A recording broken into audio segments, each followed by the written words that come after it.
Star news Bihar से हम कृष्णा वेदर्दी।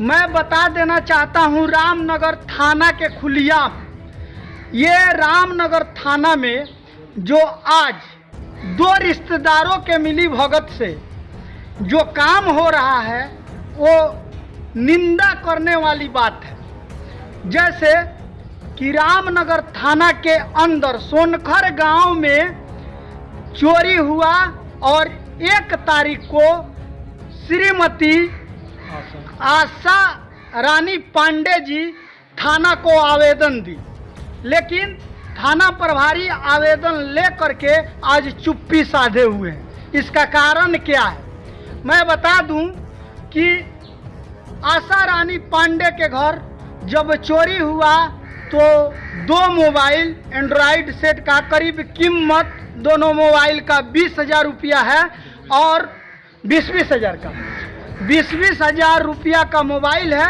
और घर में 50,000 रुपया एक पेटी में रखा गया था और पेटी से चोरों ने उठा करके पेटी तोड़ करके कोला में फेंक दिया और 50,000 रुपया निकाल कर लेकर चले गए।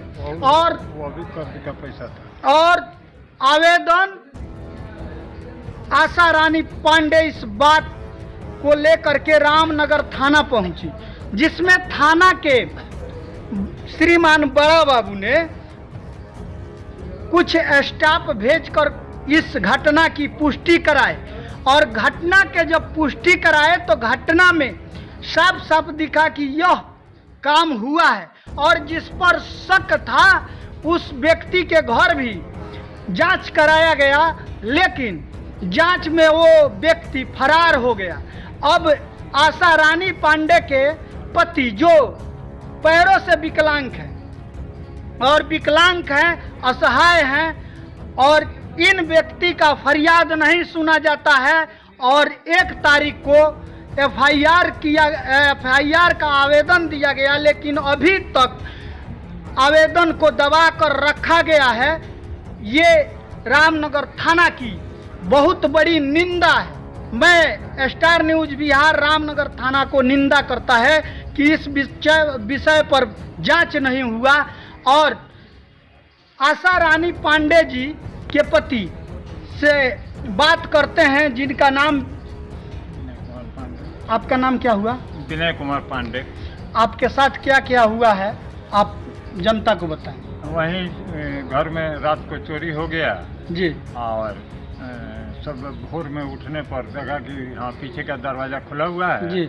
और बाहर हमारी पत्नी जब निकली, मैं सोया हुआ था, मैं से सब तबीयत खराब चल रहा है और मैं विकलांग भी हूँ पैर से, तो हमारी पत्नी जब निकली तो बाहर जाकर देखें कि अरे पेटी तोड़ा हुआ है, तो औचक हो गई और लगी छानबीन करने, तो देखे कि भाई उसी पेटी में रुपया, वो भी बाजार से 50,000 रुपया 3-4% पर कर्ज लेकर जी ले आई थी अपना आगे कुछ किस्त वगैरह जमा करने के लिए। जी जी। वो रुपया गायब है, कपड़े लत्ता मन कुछ भी नहीं गया हुआ है, सिर्फ रुपया गायब है। और फिर उन लोग घर में घुस कर, हमारे 3 बच्चे हैं तो तीनों बच्चों के पास नहीं, 2 बच्चों के पास 2 एंड्रॉयड मोबाइल है, एक नया था, एक थोड़ा सा पुराना है, लगभग मोटा मोटी 20-20 हज़ार का कीमत का है। वो लोग उसके सिरहाने से जो चादर से ढक कर रखा गया था उसको उठा ले। तो मोबाइल सिरहाने रख के, और वहाँ आप लोग नहीं थे? नहीं, सोए हुए थे। जहाँ से चोरी हुआ वहीं सोए हुए? हाँ, सभी लोग, कोई नहीं जाग पाया। कुछ ऐसा महक आया कि मालूम पड़ता है, मैंने सवेरे उठने पर चादर उधर महका गया तो कुछ केमिकल का महक आ रहा था। अच्छा, उसमें केमिकल का महक आ रहा? हाँ, हमको मालूम है कि वो लोग कुछ ऐसा नशीला पदार्थ पहले ही छिड़क दिया कि लोग जग नहीं पाया, नहीं तो 4-4, 5-5 आदमी सोया हुआ था, कोई नहीं जग पाया। इसमें, इस मामले में किसी पर संदेह करते हैं आप? किसी पर शक शुबा है आपका? हाँ, सोगा है, सनखर चमतोली का एक लड़का है, वो 1-2 दिन पहले आकर थोड़ा झंझट किया था। कई बार आता था जाता था।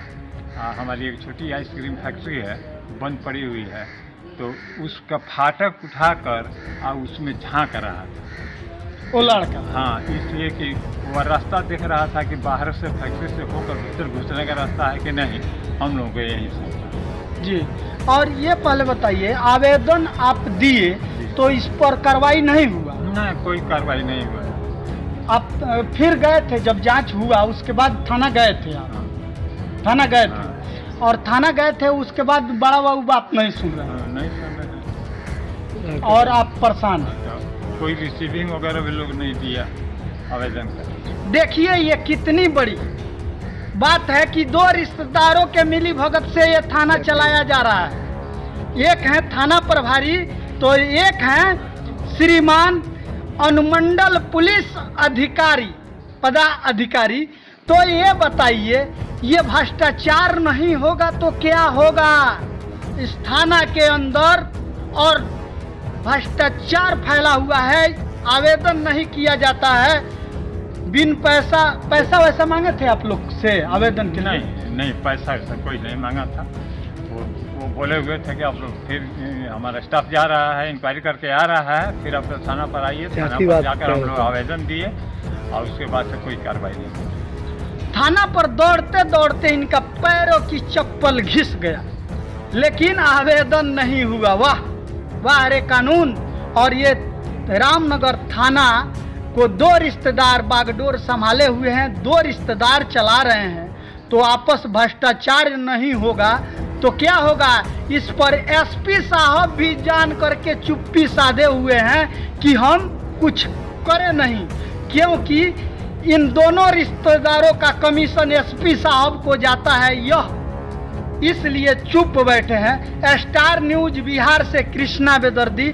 और मैं कहना चाहूँगा कि इन व्यक्ति को विकलांग व्यक्ति हैं विनय कुमार पांडे जी, अगर थाना अगर नहीं बात सुनती है, अगर डीएसपी साहब यानी कि अनुमंडल पुलिस पदाधिकारी बात नहीं सुनते हैं, तो आप डायरेक्ट आप आवेदन कीजिए श्रीमान एसपी साहब बगहा को। और मैं एसपी साहब बगहा को इनके विषय में गुजारिश करना चाहता हूं, विनती करना चाहता हूं कि इस मामले को संज्ञान में लेते हुए जांच किया जाए अपने स्तर से। स्टार न्यूज बिहार से रिपोर्टर कृष्णा बेदर्दी।